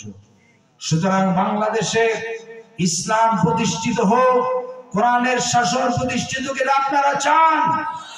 যদি কখনো ডাক আসে মুসলমানেরা ঘর থেকে বেরিয়ে পড়ো, 24-এর স্বাধীনতায় আবু সাঈদ শুক্ররা আবু সাঈদরা যেরকম বুক পেতে দিয়েছিল স্বাধীনতার জন্য, এই নমরুদি বেগমকে তাড়ানোর জন্য যেরকম তারা ময়দানে ঝাঁপিয়ে পড়েছিল, আল্লাহর কোরআনের শাসন প্রতিষ্ঠা করার জন্য তোমরাও ঘর থেকে বেরিয়ে পড়ো, তখন কি সেই ডাকে আপনারা সাড়া দিবেন?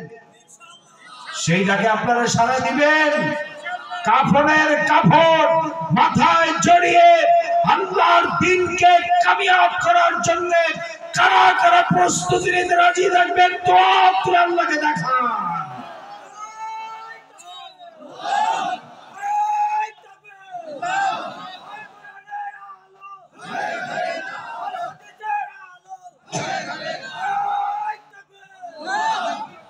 বলেন আলহামদুলিল্লাহ। আরো জোরে বলুন আলহামদুলিল্লাহ। আমার ভাইয়েরা 12:30টার উপরে উঠে গেছে, এখন আর আমি সামনে আগাবো না, কারণ ফজরের নামাজের চিন্তা আছে না নাই? আপনারা বাড়িতে যাবেন, খানা খাবেন, ঘুমাবেন, ফজরের সালাত আদায় করতে হবে, এজন্য আর সামনে আগাতে পারছি না। আমি এখন আপনাদেরকে নিয়ে মোনাজাত দেব। মোনাজাতের আদব হচ্ছে বসে বসে মোনাজাত করা। আপনারা কেউ উঠবেন না, আমি খুব অল্প সময়ে আমি মোনাজাত দিয়ে দেব। অল্প সময়ের ভিতরে সংক্ষিপ্ত মোনাজাত হবে ইনশাআল্লাহ। আপনারা কেউ হাঁটাহাঁটি করবেন না, সকলে বসে যান। মোনাজাতের আগে সভাপতি সাহেবের কি ভাষণ আছে?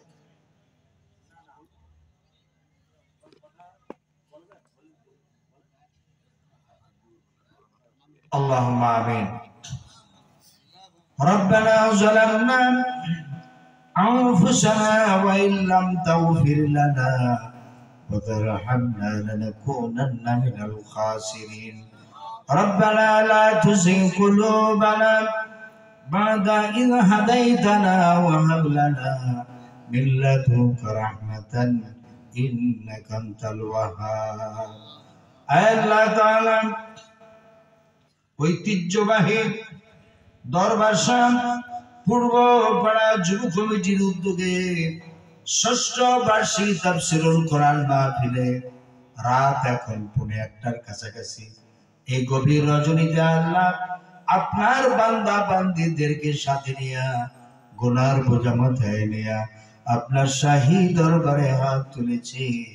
মেহেরবানি করে আল্লাহ তাআলা আমাদের জিন্দেগীর সমস্ত গুনাহগুলি আপনি মাফ করে দেন, মাফ করে দেন আল্লাহ, মাফ করে দেন, ক্ষমা করে দেন আল্লাহ, ক্ষমা করে দেন।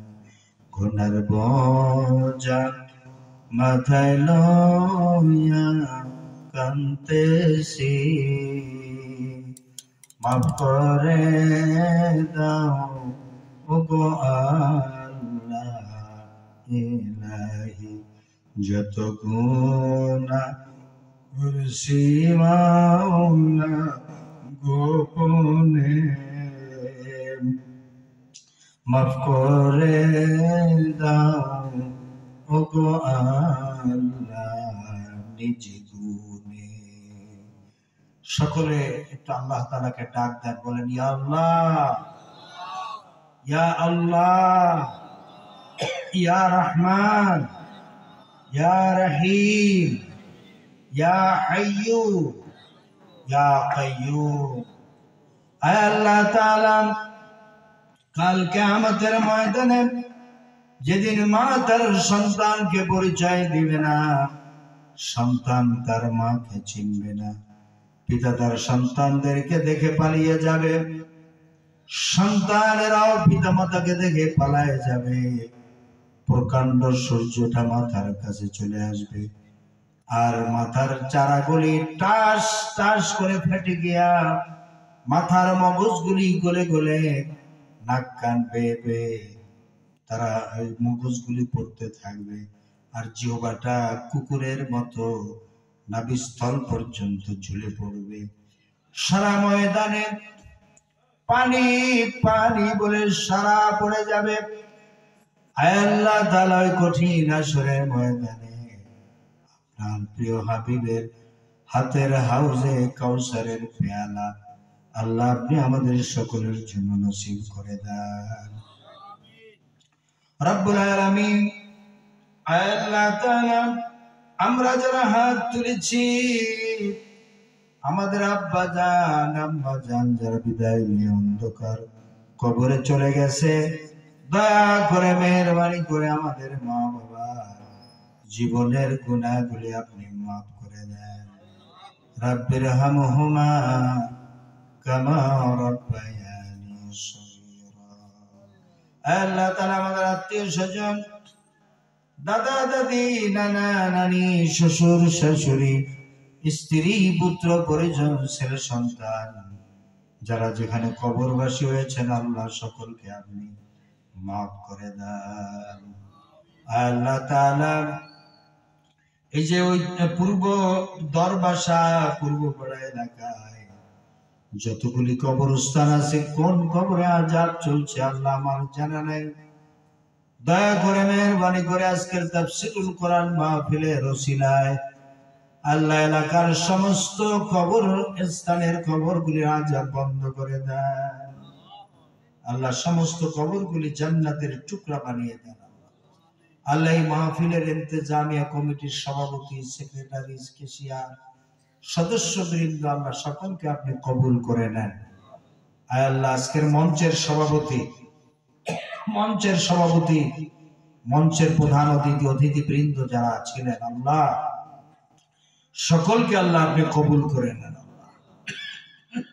রব্বুল আলামিন, আল্লাহ তাআলা আমার মা বোনের আজকের মাহফিলে যারা যারা এসেছেন, আমার মা বোনদেরকে আপনি মঞ্জুর করে নেন। মা বোনদের মনের নেক আশা পূর্ণ করেন। মা বোনদের সাংসারিক জীবনে সুখ শান্তি দান করেন। স্বামী স্ত্রীর ভিতরে মিল মহব্বত পয়দা করে দেন। আল্লাহ অনেক বোন আছে যাদের বয়স হয়েছে, বিবাহ শাদী হয় না, আল্লাহ ভালো পাত্রের সাথে ভালো পরিবারে ফ্যামিলিতে বিবাহের বন্দোবস্ত করে দেন। আল্লাহ তাআলা আমার ভাইরা যারা হাত তুলেছেন, আল্লাহ সকলকে আল্লাহ আপনি দুনিয়ার ধনী আখিরাতের ধনী, দুনিয়ার ইজ্জত আখিরাতের ইজ্জত, দুনিয়ার সম্মান আখিরাতের সম্মান আল্লাহ আপনি দান করুন। আল্লাহ তাআলা যারা যারা আজকে দান করেছেন, সকলের দানগুলি আল্লাহ আপনি মঞ্জুর করে নেন। দুনিয়ার সমস্ত মুমিন মুমিনাত যারা বিপদের মধ্যে আছে, জালেমদের হাত থেকে আল্লাহ আপনি রক্ষা করুন। আল্লাহ 24-এর স্বাধীনতায় যে সমস্ত ছাত্র জনতা যারা শহীদ হয়েছেন, আল্লাহ সকলকে শাহাদাতের মর্যাদা দান করুন। ইসলামী আন্দোলন করার কারণে যাদেরকে জুডিশিয়াল কিলিং করা হয়েছে, ফাঁসির মঞ্চে হত্যা করা হয়েছে, আল্লাহ তাদেরকে শাহাদাতের মর্যাদা দান করুন। শহীদ আল্লামা দেলোয়ার হোসেন সাঈদী রাহমাতুল্লাহ আলাইহি আল্লাহ আপনি জান্নাতের উচ্চ মাকাম দান করুন। আল্লাহ এলাকার উপরে আপনার খাস রহমত নাজিল করেন। এলাকায় যারা প্রবাসী আছে, আল্লাহ তাদের উপর আল্লাহ আপনার খাস রহমত নাজিল করেন। প্রবাসী ভাই বোনদেরকে আল্লাহ আপনি হেফাজত করুন। এলাকায় যারা ব্যবসা বাণিজ্য করে, তাদের ব্যবসা বাণিজ্যে বরকত দান করুন। যেই বাড়িতে আমি আজকের মেহমান হয়েছি এলাকায়, আয় আল্লাহ ওই বাড়ির উপর আপনার খাস রহমত নাজিল করেন। সমস্ত বালা মুসিবত থেকে আল্লাহ হেফাজত করেন। আল্লাহুম্মা হাব্বিব ইলাইনাল ঈমান ওয়া যায়্যিনহু ফি কুলুবিনা ওয়া কাররিহ ইলাইনাল কুফরা ওয়াল ফুসুকা ওয়াল ইসয়ান ওয়াজআলনা মিনার রাশিদিন। সিত্রুল আরশি মাসবুলুন আলাইনা ওয়া আইনুল্লাহি নাযিরাতুন ইলাইনা বিহাউলিল্লাহি লা ইয়াকদিরু আলাইনা। اللهم إنا نجعلك في نحورهم ونعوذ بك من شرورهم. اللهم اكفنهم بما شئت ومن شر غاسق إذا وقب ومن شر حاسد إذا حسد. وجعلنا من بين أيديهم سدا ومن خلفهم سدا فأغشيناهم وهم لا يبصرون. ربنا تقبل منا إنك أنت السميع العليم وتب علينا إنك أنت التواب الرحيم. سبحان ربك رب العزة عما يصفون وسلام على المرسلين الحمد لله رب العالمين. واجعل آخر كلامنا عند الموت لا ইলাহা ইল্লাল্লাহ মুহাম্মাদুর রাসূলুল্লাহ। আসসালামু আলাইকুম ওয়া রাহমাতুল্লাহ।